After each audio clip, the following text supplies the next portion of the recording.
It's a classic epic poem by the Greek poet Homer, and it's been the underpinning of narratives that have followed after. And it is the underpinnings of Western civilization. When you look at the poem, the Odyssey, you're looking at the values and the narrative style of Western storytelling. Today we're going to be looking at the Odyssey, directed and written by Christopher Nolan. We're going to consider the story, the classic Greek story, but we're also going to be considering aspects of adaptation as we look at the Odyssey and give it not one review, we're going to give it 3 reviews. The first review will be for the average audience. Will the average film goer enjoy this film? Second review will be for those who like this sort of thing. Those who like epic, historical epic drama. Will you like this? And then third, we're going to look at the big idea. What is the big idea that underscores this whole story? As we consider the Odyssey by Christopher Nolan on Bounds of Cinema. It's the 12th century BC. The Trojan War has ended successfully for Agamemnon and the Greeks. One of his soldiers, Odysseus, played by Matt Damon, just wants to go home to be with his wife, Queen Penelope of Ithaca, who's played by Anne Hathaway. Before he left on this journey to fight this war, they had a son, Telemachus, who is played by Tom Holland. Now, during those 10 years that he's been gone, suitors have shown up at the palace, waiting to take the place of Odysseus if and when he does not come home. The chief of which is Antinous, played by Robert Pattinson. Now, the 10 years he's been at war, he helps to win the Trojan War through the Trojan horse maneuver. And he's helped very well by this. He's helped by a brave soldier named Sinon, who is played by Elliot Page. He goes through many obstacles on his way home.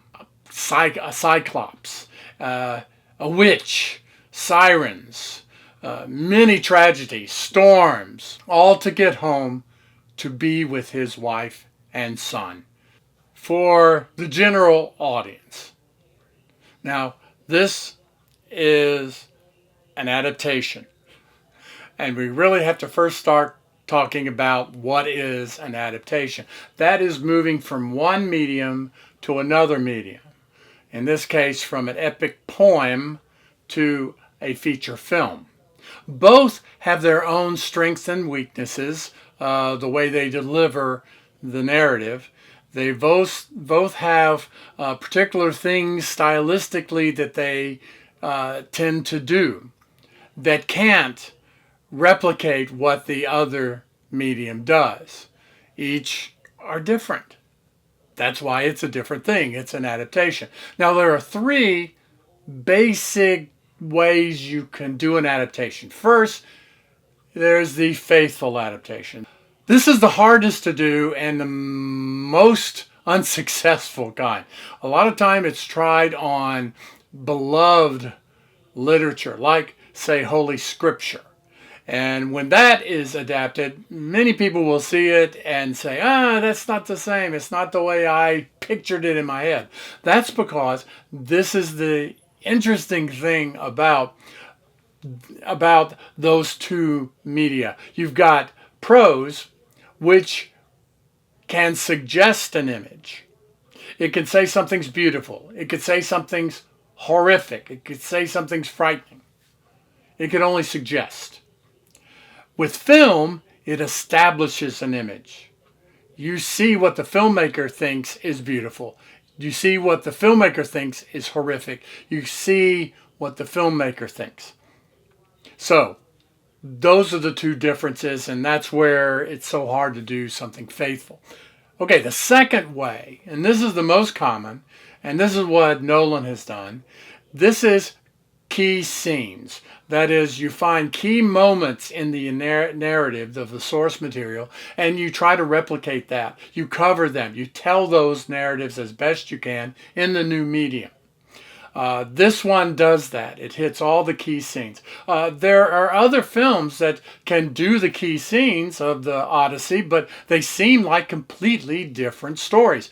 One to consider is the Coen brothers' O Brother, Where Art Thou? It is based on the Odyssey, yet the dialogue and the look of it, the early 1920s America of the South, and it still has the key scenes. There's a cyclops, there are witches, there is the sirens. Yet it is a different look, it's a different feel, and you definitely see it as a different movie. So then the third is suggested by the source. This is where they take maybe a character or even just the title, and that's all they take from the original. An example of that would be James Bond's film Quantum of Solace. It really only takes the title and the main character, James Bond, from the source material. Other than that, it's really not the same story. So, when we're looking at the key scenes of the Odyssey, Christopher Nolan's Odyssey, the key scenes are there. The Trojan War, the Cyclops, the witch, the sirens, all of the storms and the chaos, the journey, and then coming home. Those are the key scenes, and those find their way into the film. Now, the Trojan horse. The Trojan horse is probably the most interesting part because the Trojan horse story, that scene is broken up and interspersed through the other scenes throughout the film because it informs why Odysseus does what he does and why he feels the way he does and why he progresses on this journey the way he does. And it's handled very interesting. The Trojan horse is a little different. Think of other versions of the Trojan horse that have appeared in film. One that's coming to mind is Monty Python and the Holy Grail with their Trojan rabbit that they have.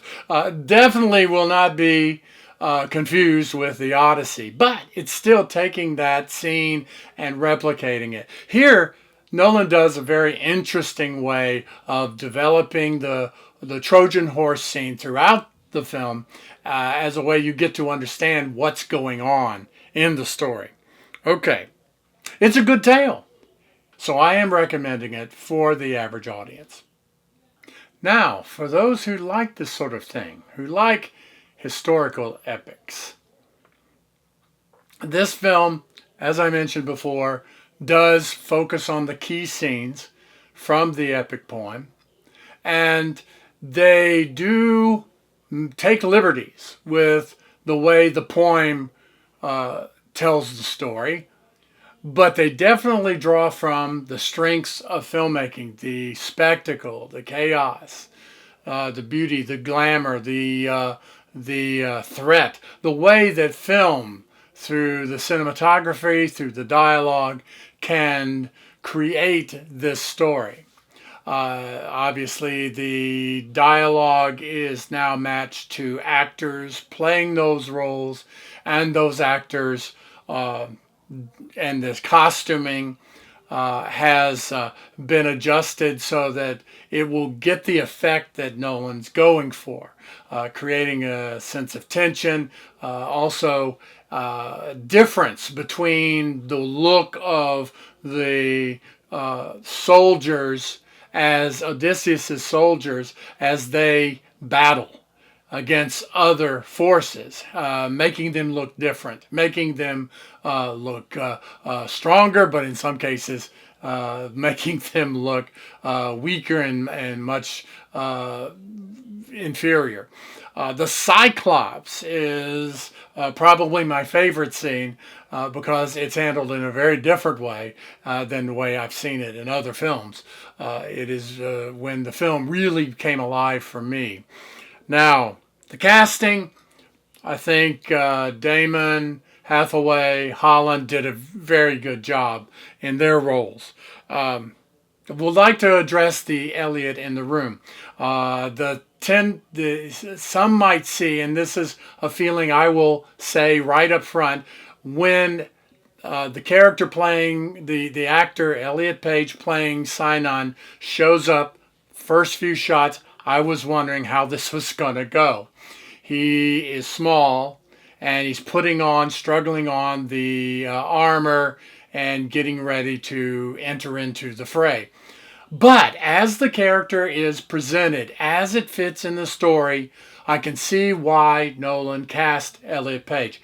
Elliot does a very good job in this role, and it makes a lot of sense. It holds together for the course of the film. The mention of great warrior attached to Sinon and the face that launched 1,000 ships attached to Helen of Troy, they make sense in context of the story. As you get to those points, you see they are words of encouragement to the people that they are talking to. And also, sometimes, in some cases, they make it feel like the person is aware, who's speaking, is aware that this is becoming a part of a story that is passed on from soldier to soldier to soldier as they are telling the story that just happened in the narrative of the Trojan War. So that fits. How would I feel about recommending it? Yes, I recommend it to the person who likes historical epics. Now, you could go back, do some more homework, and see, does it look like the other films? No, it doesn't. This is different. There are different images and different look throughout this film. But it comes together. The film holds together and gives a very interesting, very powerful story, a retelling of the Trojan Wars and the journey of Odysseus. So I recommend it. Now, the big idea. What is the big idea that's underpinning this film? Well, the epic poem and the film deals with the values of Western civilization.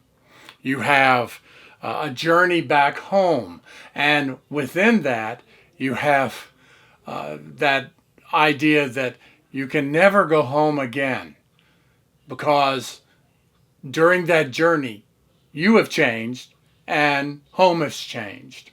So that is explored. Also, the struggle with religion and the struggle with gods. The Zeus's law of hospitality is discussed and examined in this film. Also, the value of children. This comes up in a number of places, becomes key to the narrative, and it questions any time that children are viewed as inconvenient or they're just expendable toward a present desire or convenience in several scenes in this film. Also, the message that Odysseus and Sinon exchange, as Sinon is accusing him, Odysseus, of lying to him, and Odysseus saying, I needed you to believe the lie.